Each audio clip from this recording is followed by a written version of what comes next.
পুরো অ্যানিমি ওয়ার্ল্ডের one of the most popular এবং স্ট্রংগেস্ট ক্যারেক্টার হলো গোকু। শুধু ড্রাগন বল ইউনিভার্সে নয়, অন্যান্য ইউনিভার্সেও খুব কমই ক্যারেক্টার আছে যারা গোকুকে হারাতে পারবে। আজকে এই ভিডিওতে আমরা সেটাই দেখব। দেখা যাক কোন অ্যানিমের মেইন ক্যারেক্টার গোকুকে হারাতে পারবে। এই ভিডিওটিতে তোমরা অনেক ইন্টারেস্টিং ক্যারেক্টার সম্পর্কে জানতে পারবে এবং ভিডিও শেষে তোমাদেরকে এমন একটা ক্যারেক্টারের সাথে পরিচয় করানো হবে যা তোমরা জানো না, অথবা খুব কম মানুষই জানো। যাই হোক, প্রথমেই আমরা অ্যানিমি ওয়ার্ল্ডের বিগ 3 নিয়ে কথা বলি। Number 1, monkey D Luffy from one piece. লুফিও গোকুর মতো অনেক পপুলার একটা ক্যারেক্টার। লুফির মেইন পাওয়ার সোর্স হলো ডেভিল ফ্রুট, আর এখন পর্যন্ত লুফির সবচেয়ে পাওয়ারফুল ফর্ম হলো গিয়ার 5। গিয়ার 5-এর মাধ্যমে লুফি অনেক ফাস্ট, পাওয়ারফুল এবং আনপ্রেডিক্টেবল সব অ্যাটাক করতে পারবে। কিন্তু এত কিছুর পরও লুফি গোকুকে হারাতে পারবে না। গোকুর কাছে আছে আল্ট্রা ইনস্টিংক্ট, যেটা দিয়ে সে খুব সহজে লুফির সব অ্যাটাক ডজ করে ফেলবে। Goku, are you finished? Beerus, my lord, is there something you wish to say? Here it comes.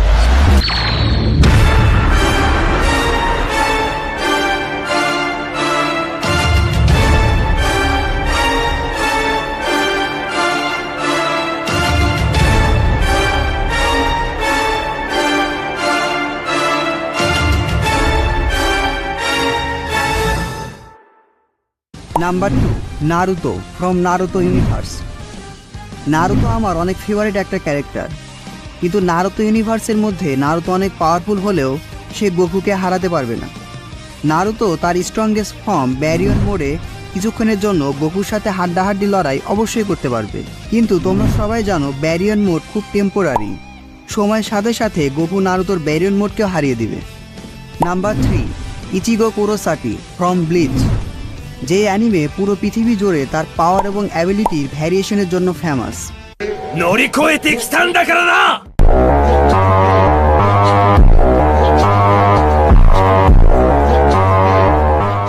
Ichigo কুরোসাকি, যে কিনা ব্লিচের মেইন ক্যারেক্টার, তার পাওয়ার সোর্স হলো শিনিগামি, অর্থাৎ the god of death.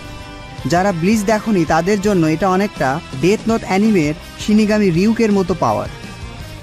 ইচিগোর main পাওয়ার হলো তার সোল রিকার্ড সোল, অর্থাৎ সে যে কোনো হিউম্যানের সোল ম্যানিপুলেট করতে পারবে।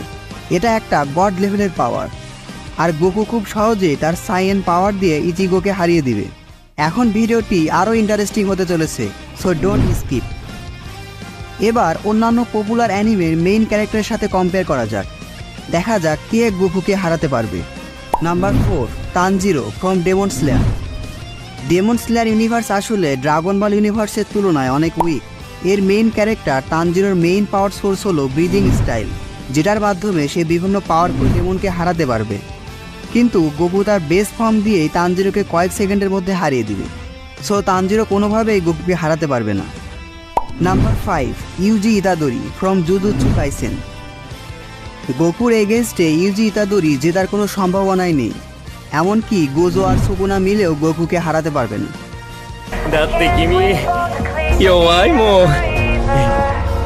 Number 6, Eren Yeager from Attack on Titan.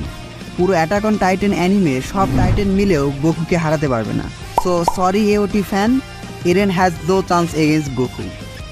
এবার কথা বলা যাক তাদেরকে নিয়ে যাদের আসলে পোটেনশিয়াল আছে গোকুকে হারানোর। আমি অনেকগুলো অ্যানিমে দেখেছি, কিন্তু এতগুলো অ্যানিমের মধ্যে আমার কাছে মনে হয়েছে 2টা মেইন ক্যারেক্টার যারা আসলে এই গোকুকে হারাতে পারবে। Number 1, Saitama from one punch man. পুরো অ্যানিমে কমিউনিটিতে গোকু ভার্সেস সাইতামার বেশ ভালো একটা ডিবেট আছে।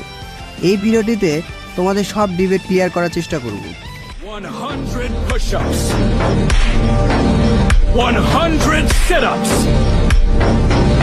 and 100 squats,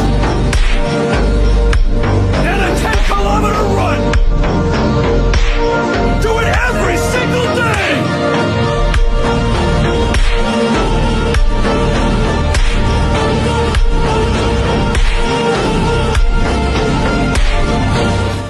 হ্যাঁ, সাইতামার মধ্যে গোকুকে হারানোর হিউজ পসিবিলিটি আছে, কারণ সাইতামার পাওয়ার হলো আনলিমিটেড। অ্যানিমে বা মাঙ্গাতে আমরা দেখেছি সে কিভাবে পাওয়ারফুল থেকে পাওয়ারফুল অ্যানিমের সাথে ফাইট করার সময়ের সাথে সাথে নিজেকে আরও পাওয়ারফুল বানিয়ে ফেলে। অন্যদিকে গোকুও স্ট্রং অপোনেন্টদের সাথে সবসময় ফাইট করতে পছন্দ করে। তাই এটা বলার অপেক্ষা থাকে না যে গোকু ভার্সেস সাইতামা ফাইটটা পুরো অ্যানিমি ওয়ার্ল্ডের one of the best fight হবে। এবং আমার কাছে মনে হয় সাইতামা নিজের ফুল পোটেনশিয়ালে গোকুকে হারিয়েও দিতে পারে। তোমাদের মতামত কমেন্ট বক্সে জানাতে ভুলো না। এবার কথা বলা যাক সেই মিস্টেরিয়াস ক্যারেক্টারকে নিয়ে, যেটা আমি ভিডিও শুরুতে বলেছিলাম। Number 2, Wang Ling from the Daily Life of Immortal King. Anime হিস্ট্রির one of the most over power character. সে এত বেশি পাওয়ারফুল যে তার পাওয়ার সিল করা, কারণ সেটা আনলিশ হয়ে গেলে পৃথিবী সহ পুরো ইউনিভার্সই ডিস্ট্রয় হয়ে যেতে পারে। কিন্তু তারপরেও সে অ্যানিমের মোস্ট পাওয়ারফুল ক্যারেক্টার। তোমরা তার বিয়ন্ড গড লেভেল পাওয়ারের ধারণা এটা শুনে পেতে পারো যে তার গার্লফ্রেন্ড মারা গেছে। সে অনেক চেষ্টা করেও তাকে আর বাঁচাতে পারেনি, কারণ এটাই ছিল তার ডেস্টিনি। বাট সে শুধুমাত্র তার গার্লফ্রেন্ডের সাথে থাকার জন্য নিজে আলাদা একটা ইউনিভার্স ক্রিয়েট করে, সম্পূর্ণ আলাদা একটা রিয়ালিটি যেখানে তার গার্লফ্রেন্ড বেঁচে আছে।